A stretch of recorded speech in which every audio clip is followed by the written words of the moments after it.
Hello, boys and girls. Welcome back to Fog's World. This is episode 27, and we're up here at the sky base, and looky here. Our undersea base, our undersea component has been cleared out, and it is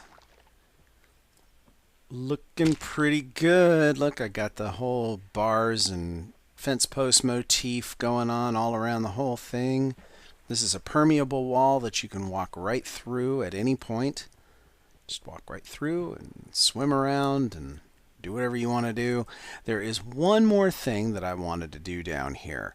We need a water break right here so that I can jump down this ladder if I want and stop short of here and walk out into here. Now, something like this one down here would work, but I want to do something a little cooler than that. Now that we actually have ice blocks, we can do something pretty nifty. We can do this. If I put a block of ice there and then put a torch underneath it like this, then pretty soon that block of ice is going to melt. We need to be here and be ready to remove this torch once it does so that we don't melt any of our ceiling. There it went. All right, now we remove the torch and we are left with a floating block of water. A water break, completely unsupported. As long as we don't trigger any block updates immediately adjacent to that, then we're good. And it will just stay there, floating in midair indefinitely. And we can use that as a water break, just like this. Kerplop. All right, well, so this is the underwater component of our base. I'm not done down here by a long stretch. Oh, I've collected all the byproducts of this in these chests here, for lack of a better place to put them. Eventually I'll find better homes for that. But I'm pretty happy about this space. This is a nice big space in which to work. We will plan some things for this eventually. For now, though, I'm going to put this project on the back burner a little bit because I haven't really made up my mind what to do with all of this space. I'm thinking I will probably do some terraforming here. I will probably lower the floor a little bit in places. Yeah, there are a lot of options here, and I'm not really sure what I'm going to do with it all. But for now, I'm going to give this project a rest, and let's go back downstairs and continue work on the silverfish farm, the silverfish cannery. How you guys doing over here? Ah, yes, they've been fruitful and multiplied a bit. Yeah, get back in there. Look at them. Look at them trying to walk through the wall. It's kind of creepy. All right, well, I've done a little bit more work on the silverfish cannery while you've been away. Not a whole lot. I went ahead and put a floor in there with some water, and just as an experiment, I thought I'd build this floor on top of ice. So we have water on top of ice, and water on top of ice here. The theory being that our little silverfish will move faster on the ice than they will on just regular stone or some other material, or sandstone, or whatever we put there. And ice being a block that silverfish can't infect, that seemed like a good choice. So I'm not sure if that's really going to make them any quicker or not, but it seems to do all right. So I've got a collection point right here, and these guys all fall down. Right now there's a little lava pool there as a place to collect them. I'll show you how that works. We'll release a few of these guys and show you that in action so you can see them down in there. Well, maybe you can't. Where'd they go? Oh, they're already down here. There they go. They're already gone. That was pretty quick. Okay, so I'd call that pretty effective if they disappeared that quickly. Well, I should show you one other little change that I've made. In order to make it easier to get into the end, I've built this little annex over here, and we have a drop there that leads straight into the end portal. So now we don't have to keep ender pearling back up to the top of this thing, and we don't have to build a ladder or anything like that. We can just drop through that hole right there into the end portal, and off we go. Now, we need to start work on our silverfish cannery. The way I'm going to do this is, we've got this little collection point here. I'm going to build a glass chute here that lowers them down into there. If you've seen my video on building silverfish canneries, I went into great detail on all the components for a silverfish cannery, a pretty complex one with a fail-safe timer and a whole bunch of stuff. I'm going to try and simplify the design a little bit here, try some more slightly different things. Obviously, I've changed the cladding a bit. One nice thing about this design, by the way, is that I can ender pearl right through those walls, so I can actually get inside here if I need to. Not sure why I would, but I have the option, and you know, getting out is just as easy. Just ender pearl right out, and we're good. So anyway, I have the ability to get in and out of there. Like I said, I'm not real sure if that's all that helpful, but it's kind of cool that I can do it. Now, we need to start work here. Like I said, we're going to put a collection point down here. I'm thinking I'll build a room over there to collect all the blocks that we've infected. And like I said, one of the things I'm going to try to do here is I'm going to try and simplify my designs a bit and make this a little bit more simple to build and fewer components, and I really hate that visual glitch. So annoying. So let's go and open this up a bit, and I'll probably need to get rid of that lava. We're going to need some room to work down here. We're going to have an infection point down below here. They come down here. We want to be careful and not let them take too much damage. It's okay if they take a little bit of damage, because once they infect a block, their damage gets reset. So I don't mind if they take a little bit of fall damage, but I don't want them to take too much because they don't have very many hit points as it is. But I also don't want them to be able to get back out up onto there, because these guys like to fight current. And when they fight the current, it takes them a while, can take them a while to drop down this chute. So what I would like is I'd like to get them down here in a relatively timely manner, and then once they're down here, have them stay. Now, I'm going to place, let's see. I'm going to try and build this so that I don't actually need a... I don't have what I need here. Hold on a minute, guys. Oh, I forgot. I want to put this ender chest down here for now so that I don't have to keep running back and forth and getting stuff out of it. What I'm going to do, I'm going to try and build this so that I don't actually need to build a failsafe timer. But just in case, let's go ahead and put one in. Let's plan for the possibility that we might need one. So we're going to leave enough space in there that if I decide to do a fail-safe timer, I have the room to do it without doing a massive rebuild. So I need some more materials, so bear with me. I'm going to go run upstairs and grab some materials, and then I will be right back. Alright, I got a few more materials. Let's get back to work here. Like I said, I want the ability to do a fail-safe timer, but I don't necessarily think I'm going to need one. But I'm going to plan for the possibility anyway. So what we need to do here is we're going to put a fence post there with a pressure plate above it. I decided to use a netherrack fence post because A, it looks kind of cool, and B, oops, you know what, I put that in the, did I do that right? 1, 2, yeah, let's get rid of you.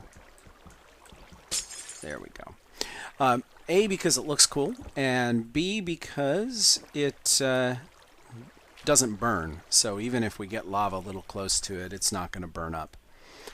Putting the glowstone lamp here means that as these silverfish come down, they're going to hit that and trigger this glowstone lamp. And then if we decide to build a failsafe timer, we can put a bud switch next to this and detect when the glowstone changes, and therefore detect when we have silverfish in our contraption. So that's what that's all about. But like I said, I'm hoping I won't really even need it. Let's do a quick test here. I want to see how the silverfish, how quickly the silverfish get through there. Put a little bit of this around there, make sure they don't get away. And let's see. Yeah, we'll build our path out of here. Yeah, I don't want to use my silk touch pick for that. That's better. Let's go ahead and go up top and throw our switch. And I think we'll leave it off for a while just so we can see what kind of throughput we get here. See how long. Yeah, see, they fall straight through. That's good. Come on, where are the others? Oh, really? I'm not down too low, am I?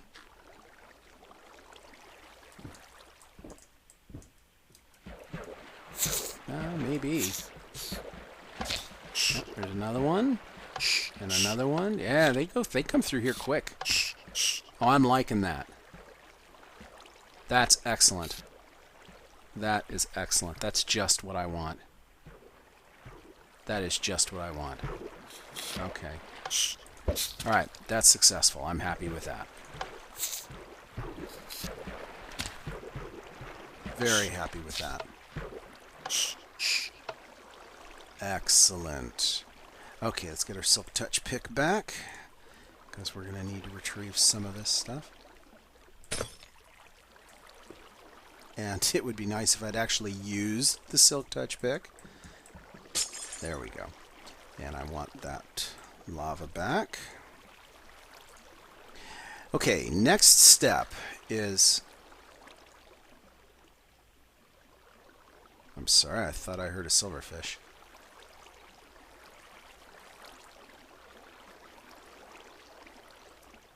I'm hearing things. I'm hearing things. Okay. So the next step is I want to build our infection point. And it's going to be below here. And what I wanted to do is, in my other silverfish farms, I've built them with a single piston that pushes the silverfish up away from the infection point. In this one, in order to make it a little more reliable... Whoa, hello. Yeah.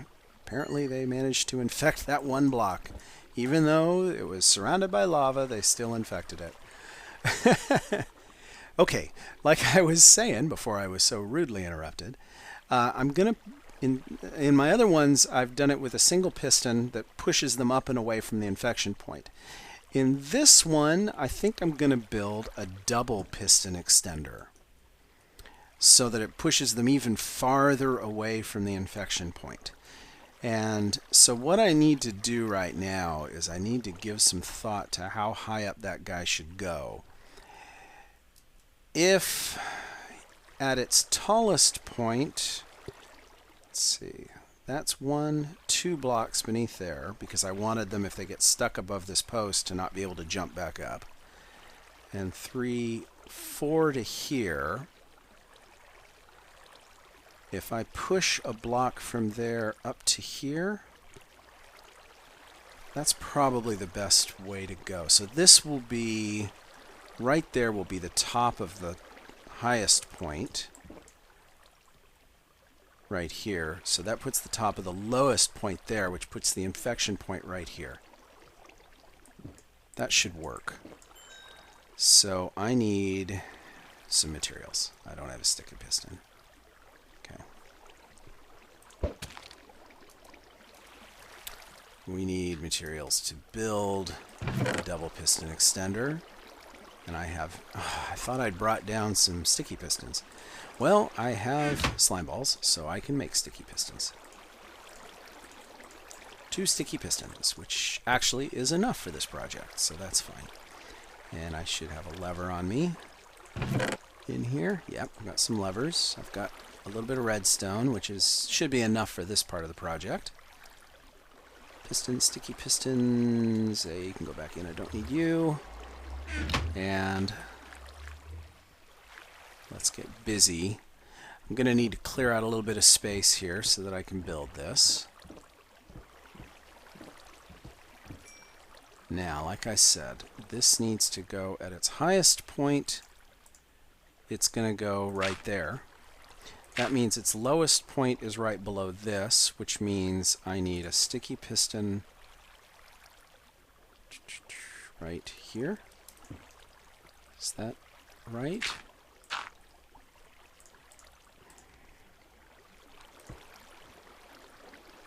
That's the low point. The high point will be 2 above that. So you get to go right there. And this is what we build around. Let me put a torch down here so that I can see what I'm doing.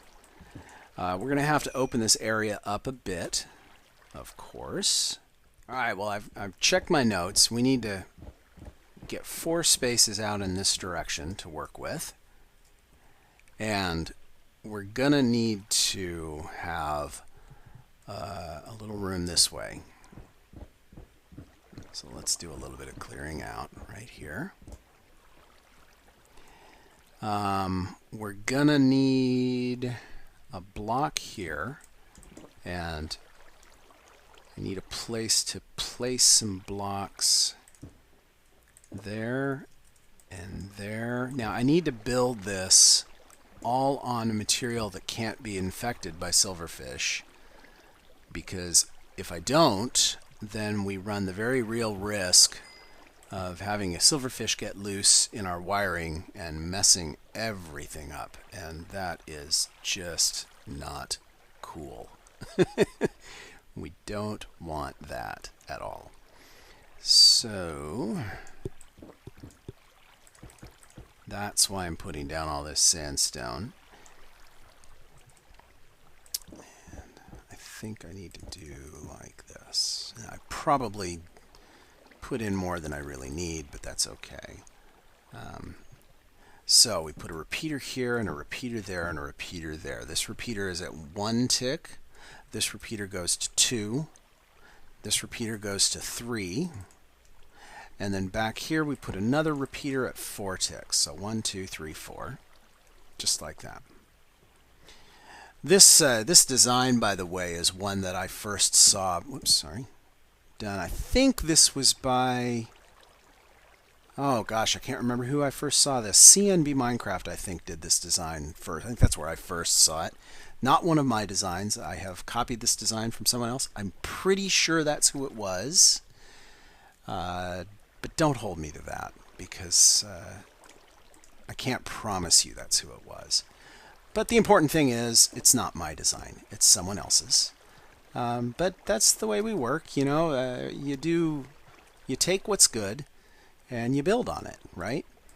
And not all of my designs are original designs. I'll try and tell you when they're not and attribute them where I can. But sometimes I can and sometimes I can't, and that's just the way it is, people. Yeah, so let's see. We need a redstone torch right there, and we need a redstone torch right there, I think. Double check that. Definitely there. Oh, okay. All right. My bad. That torch goes there. Yes, and there is a block needed above each of these. One here and one here. And we need a bunch of redstone here. There. Sorry, this needs to be a torch. Redstone torch there, and some redstone right there. And for now, we will just put a lever right here. So that is down.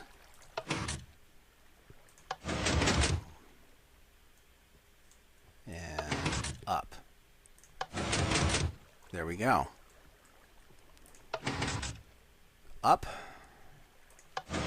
and down. Perfect. So that puts our infection point right there where that block is. So we're going to build this stuff down to here. And because silverfish tend to get a little bit weaselly, they like to slip through cracks, I'm going to add an extra level of blocks around here. We're just going to be a little bit conservative here. Make sure these guys can't get out. Oh, that was nice. Thank you for falling that way.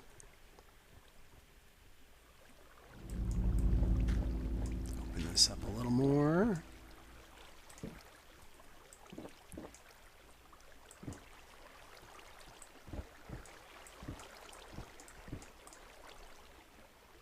Perfect. How convenient. And we'll do you as well. Okay, so we've got our piston set up next to our infection point. These guys are going to come right through here. I'll just put some cobblestone in here for now. This is where our infection point will be, which means we need a stone generator right behind here. Now, we could do cobblestone. Cobblestone generator, of course, is the easiest way to build these.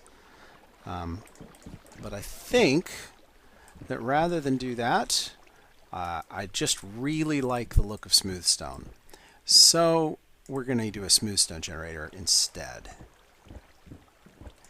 And I have a really nice design for a very small smooth stone generator. And I'll show that to you in just 1 second. Let me clear out a little more space for us to work here. Alright, we are going to need to have smooth stone forming right behind that. So that means we're going to need to push from back here. So behind him is where our pushing piston is going to be. Let me get up a little higher here. Build a little temporary thing here so that I can climb up higher and put it here. That's where the pusher is going to be, right there. And cover this piston.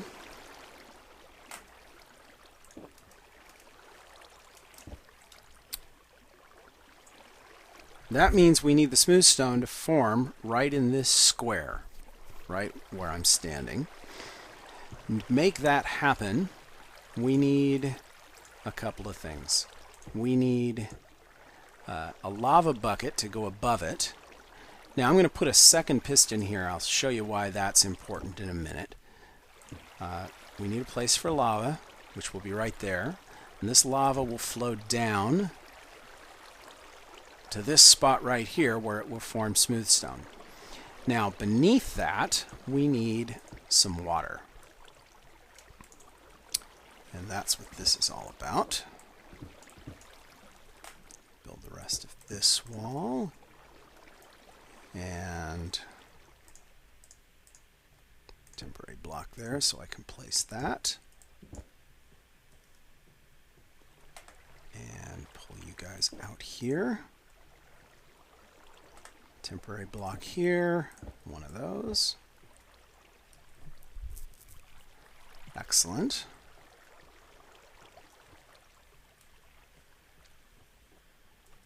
Okay, let's get out of here. Actually, let's not. Let's go here. Alright, so my water source for this will be right here. And this water will flow one block here and then drop down that hole there. Now to finish this smooth stone generator, all we need is a block right there, a little bit of redstone there, and for now we'll just put a button right there. So it'll fire just like that. So you can see that pushes both pistons, And by pushing both pistons, it interrupts this lava flow there, meaning that this lava has to flow 2 blocks to get to this space instead of 1. And you have a perfectly reliable smooth stone generator. The only caveat here, oh, and now we've got our smooth stone right at our infection point, which is what we wanted all along.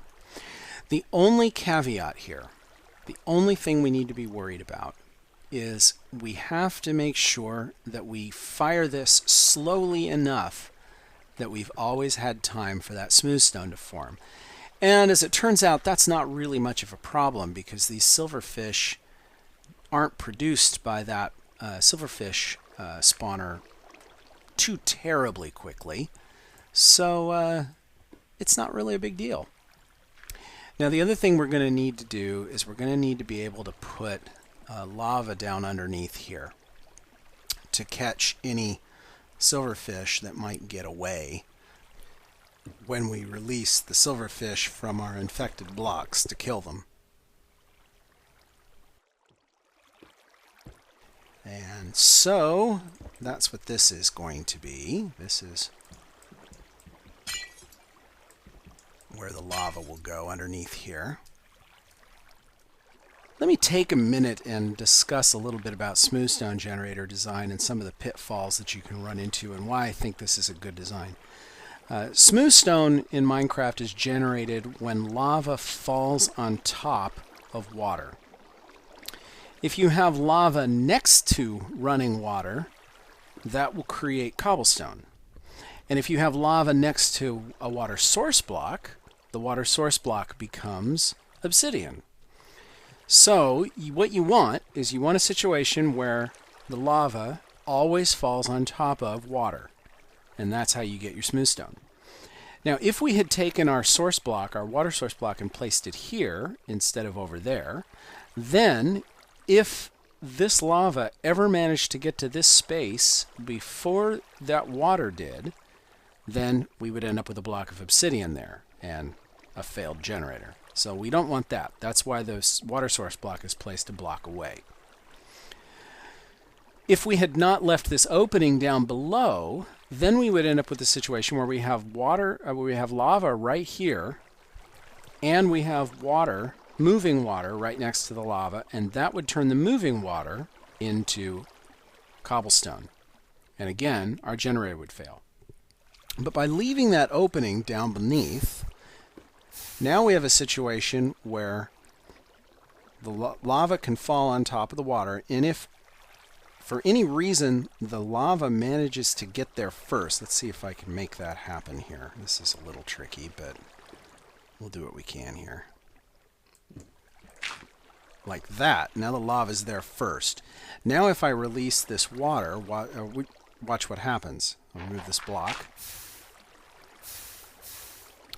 What happens is the moving water comes there and stops, but it doesn't form cobblestone because the lava has already flowed down beneath here. At least that's my assumption. But either way, that's why this is a good design, because even if the lava manages to get here first, it doesn't break your generator. Sure, you haven't created smooth stone, but now all you have to do to fix it is somehow interrupt that lava flow, and it will repair itself. Now, furthermore, in order to make sure that that lava always gets down there always gets down there second, by putting an extra piston up here. We have 2 pistons here. This second piston interrupts that lava flow a little higher.